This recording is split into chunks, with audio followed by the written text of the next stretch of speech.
Raj Chada is a criminal defence lawyer from Hodge, Jones and Allens, and he represented the Just Stop Oil activists who threw soap over the sunflowers. He joins me now. Good morning to you, Raj.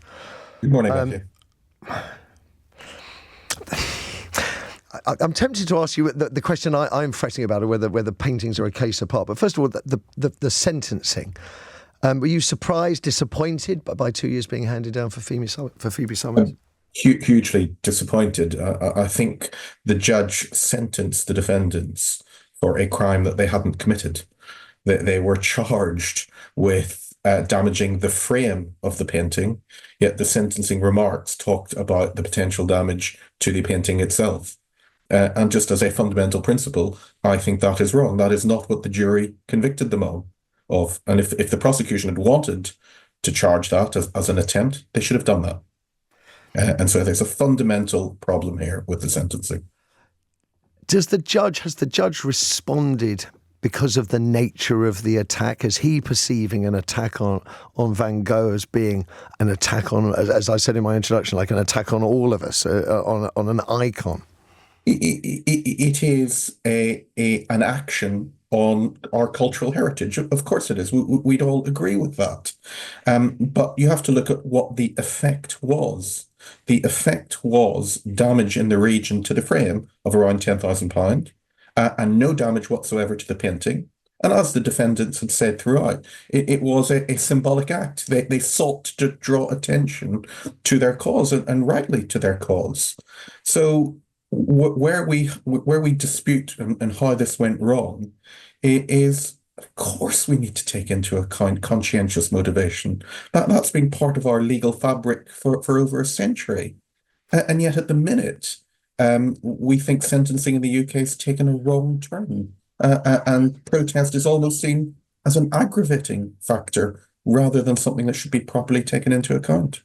I'm minded to agree. I'm then left floundering about what kind of punishment would be appropriate.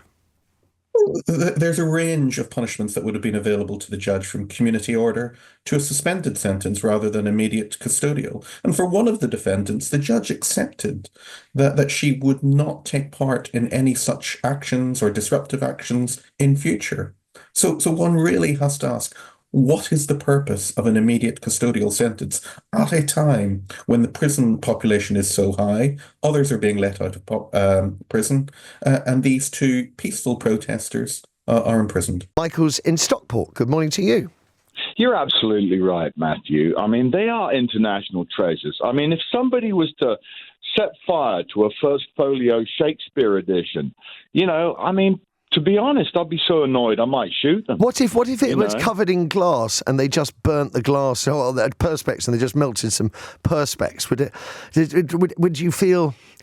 Well, it's so close, then, isn't it? So close. It's the fabric of our society. It goes straight through us. It's nature. I mean, that beautiful painting. That guy suffered so much in his life. So that guy, Will, the message from Will, listening to the damage done to our rivers puts the damage of a painting frame into perspective. That's rubbish.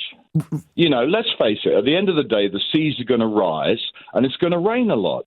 But at least we can irrigate the deserts with Scottish water. I mean, how about that for a plan? So, prison is the right punishment, or it's the only punishment? Absolutely. Prison's the right punishment? Absolutely, yes. Right. Send them down, absolutely. OK, Michael, thank you. And also, when you think about the sunflowers and everything that Van Gogh, with all his mental illness and everything, what he painted, he was so passionate about the sky and the earth and the sunflowers and the fields. And, how he would agree with... He wouldn't have. He would have thought they've done a fantastic thing, because they're making. If you destroy the earth, you're destroying all his paintings and everything that he lived for and he died for so early. So that's how I sort of felt about it. You think that he would be empathetic to the cause? Yeah.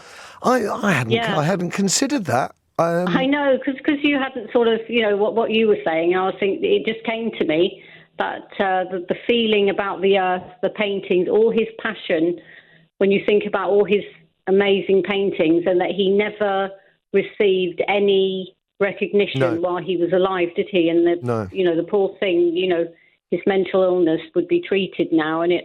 Whoa, Susie! That one I can't let go unpunished. If you think his mental illness is going to get sorted in 21st century Britain, you'd have totally. Not totally. He'd be in probably just as bad a fix today as he was back then. Susie, lovely call. We don't know, do we? So we're guessing, but maybe he would be empathetic to the feelings of the Just Stop Oil protesters.